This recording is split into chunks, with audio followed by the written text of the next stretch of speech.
ESPN's national college football reporter Joe Schad joining us on the Deseret First Credit Union hotline, currently in San Diego, getting ready for the Poinsettia Bowl. Joe, welcome to BYU Sports Nation.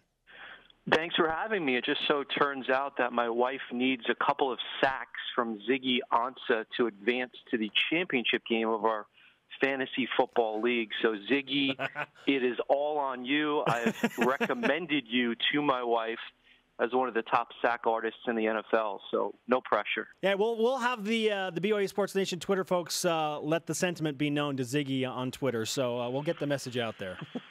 Thanks. Joe, when you look at the hire of Kalani Sitake, what is your initial thought about that for BYU? You know, the first thing I thought about is the number of text messages I received from coaches and athletic department officials who have engaged in conversations with or worked with Kalani Sitake. They're really happy for this guy. I mean, I wish I had a dollar for every person who said, wow, that's great for him. He's going to bring great passion and enthusiasm and energy, and he really deserves this. So I've never met Kalani in person. I've spoken with him, but people who have, they really believe in this hire, and that creates a lot of excitement. He's obviously very well liked. He's a good recruiter. He's very popular. And I think that given this opportunity, it'll be a real positive for the fans and the donors and the players. BYU's in a unique situation by choice as an independent, playing tough schedules. Just finished with the loss to Utah, but a 9-4 record. What does a hire like this do for BYU going forward, in your opinion? Well, it's interesting. I've been reading a lot and talking to a lot of people about Bronco Mendenhall's legacy, for example, and you always have to have a little bit of caution when you talk about, going to the next level, because like so many coaches who, and it's a different time now in college football, you've seen guys with, who have averaged 9-10 wins a year either get fired, pressured to retire, have to switch jobs, move on. It's just different now. It's kind of hard to please folks, but Bronco did a terrific job. That's why Virginia wanted to hire him away. And it's interesting. It's speaking to some Virginia leadership. I see, Bronco Mendenhall doesn't seem like an obvious fit. And Charlottesville is a great place, and the ACC is great. But they said, look, Bronco has a plan to succeed. He was successful in a restrictive environment, which is interesting. You just referred to that.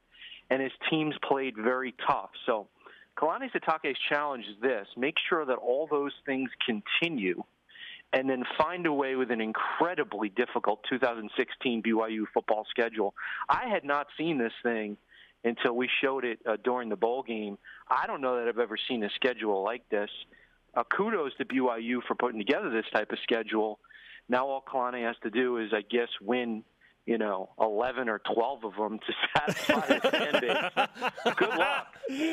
The expectations are through the roof, and that's great because, in part, Bronco Mendenhall raised the expectations. And it's not going to be easy. It's not going to be easy, but hey, you know what? They said that Notre Dame with an independent schedule could never make it to the championship game, and Brian Kelly did it with a quarterback who ended up leaving, in Everett Bolson. So it can be done. When you look at the 2016 schedule, and it is notable, the first 8 games are against Power 5 teams, and then the non-Power 5 are Toledo and Boise State. Is it too much?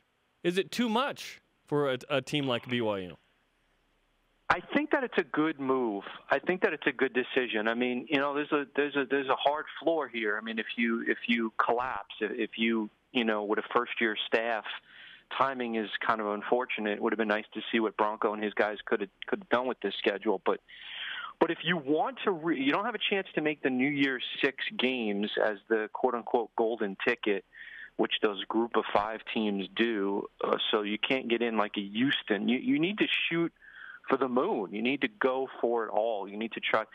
BYU needs to make a schedule like this and run the table. I mean, if they'll be in. I think there's a 99% chance that if BYU defeats the likes of at Utah, UCLA, West Virginia, at Michigan State, Mississippi State, Apple, it's insane. It's an insane schedule. But if Kalani pulls it off and runs the table, I think 99% chance they're in, and this might be about the only way that you can guarantee a berth in the college football playoff, which, you know, the issue is when the season starts, people aren't talking about BYU. They're talking about who's going to win each conference. So it's an uphill battle from the start, guys. ESPN's national college football reporter Joe Schad joining us on BYU Sports Nation. A lot of people thought that this job was Ken Niumatalolo's in the beginning, Joe. What went down with that whole situation with him coming over from Annapolis and Navy? Niumatalolo could have had the job if he wanted it. It was offered to him in some form at various points, but it was always a little uncomfortable. It was always like when you have two friends and they tell you they're getting married and you're like, all right, you guys have a prenup? I mean, really? Are you sure this is what you want to do? I mean, and it just, and Niumatalolo is a great coach and BYU is a great program, but maybe it's best that it didn't work out, because throughout the whole process, it was a little uncomfortable. It was a little rocky. There were a lot of conversations. All right, what are you going to pay me? Really? That's what you're going to pay me? What can I bring my staff? Can I run the triple option?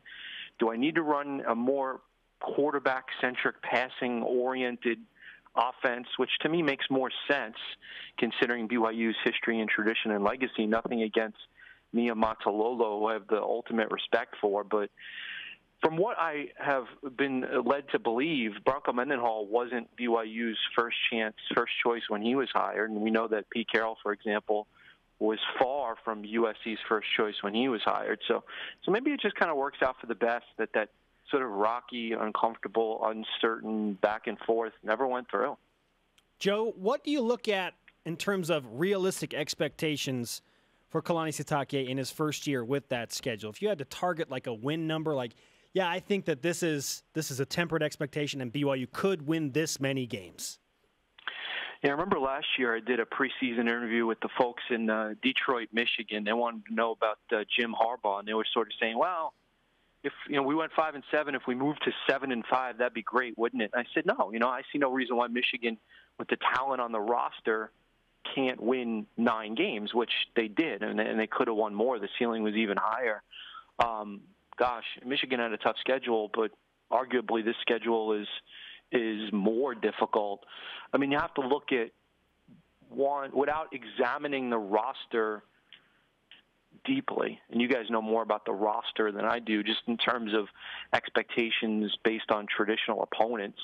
You have to think that there's 2 or 3 losses on that schedule. So at least, I mean, I think 9 wins would be a good 9 wins would be a good year for Kalani Sitake in his first year. I know that's not going to please the fan base because in general they're probably upset with 10 wins, but I think 9 wins, 10 would be great.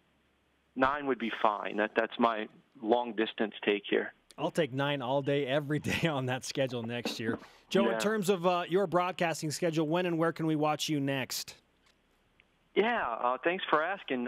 My wife doesn't love this. I sure miss my little 3-year-old girl. I will be home for Christmas, which will be great. But I have 7 bowls, and I'm actually at the Boise State Hotel here in San Diego. Do the fans of BYU not like Boise State? Is that a little bit of a rivalry? It's Yes. a budding rivalry for sure. Yes. A budding rivalry. Okay. All right. Well, it's interesting because BYU and Boise are often brought up in the same conversation in terms of, you're not a member of a power conference. So, but anyway, so I got the Poinsettia Bowl. They're playing Northern Illinois, and down the road I have some bowls, including the Orange Bowl, which will be awesome. Clemson versus Oklahoma, and then the Sugar Bowl, and then the national championship. So, Joe, we look forward to it, and we appreciate the time, man. Thanks for having me, guys. Tell Kalani I said good luck. You got it. We'll pass along the sentiment. All right. Thanks, Joe.